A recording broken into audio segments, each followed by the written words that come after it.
আমার সাথে যাবে ওই মেঘমলারের দেশে, যেখানে কিনা তোমার আর আমার স্বপ্নের ট্রি হাউসটা বানানো।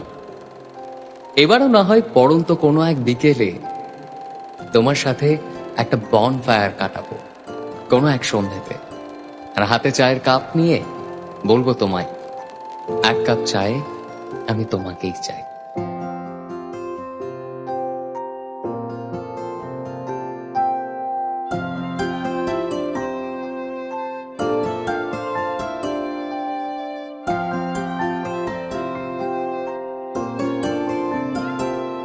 যদি বলি আমার প্রতিটা রাত তোমার কোলে চাই, বলো ঠোঁটের ছোঁয়ায় আদর মাখাবে গালে।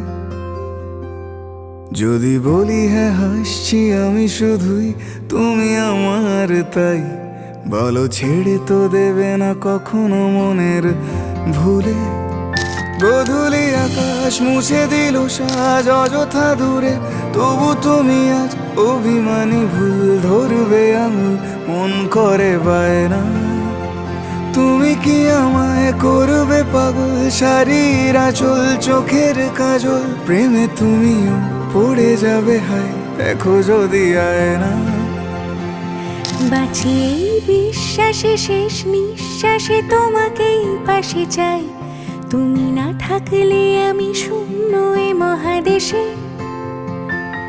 যদি ঘুমিয়েও পড়ে শেষ ঘুমে আমি তবু তোমাকে চাই, তুমি স্বপ্নে স্বরূপ কথার ওই দেশে।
রথে যেটা হয়েছিল, যেহেতু রথের সময় গেছিলাম প্রচন্ড ভিড়, আমরা একসাথেই ছিলাম বাট আমি হারিয়ে যাই।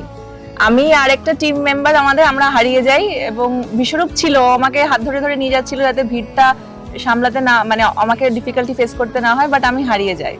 এবং হারিয়ে যাওয়ার প্রায় অনেকক্ষণ, প্রায় 2-3 ঘন্টা পর দেখা হয়েছে আমাদের। তো দেখা হওয়ার পর ওকে দেখে আমার মনে হয়েছিল ও ভীষণ ভয় পেয়ে বা নার্ভাস হয়ে আছে। মানে দেখা হওয়ার পর ও জাস্ট আমার এরকম কাঁধে হাত দিয়ে বললো আমি না একটু ভয় পেয়ে গেছিলাম। তো ওটা আমার কাছে একটু অন্যরকমই ছিল, যে আমি তোকে কলিগ হিসেবে জানি বাট এরকম যে একটা কনসার্নও দেখাচ্ছে সেটা একটু অন্যরকম আমারও ফিল হয়েছিল তখন। আর আমি একটা বিষয় বলবো যে একই অফিসে কাজ করলে একটা অসুবিধা মাঝে মাঝে হয়, ঝগড়াঝাটিটা ওখানেও একটু কন্টিনিউ হয়ে যায় আর কি। মানে ওরকম ভাবে হয় না, অ্যাক্টিভলি না বাট প্যাসিভলি কম কথা বলা হয়, যতটুকু কাজ করা হয়। তো ওইটা একটা মনে হয় সব দিকেরই তো ভালো মন্দ থাকে, তো ওটা একটা আমার মনে হয়েছে যে হয়, ঝগড়াটা কন্টিনিউ হতে থাকে অফিসে। প্রপোজ কি আগে কাকে করেছিল? আমি করেছিলাম, বাট প্রপোজালটা খুব ওরকম মানে হ্যাঁ ওরকম ফর্মাল কিছু না, ফর্মাল প্রপোজাল, মানে ডাইরেক্ট বিয়ের প্রপোজাল দিলাম। বিয়ের প্রপোজাল, যে বিয়ে করবেন কি না।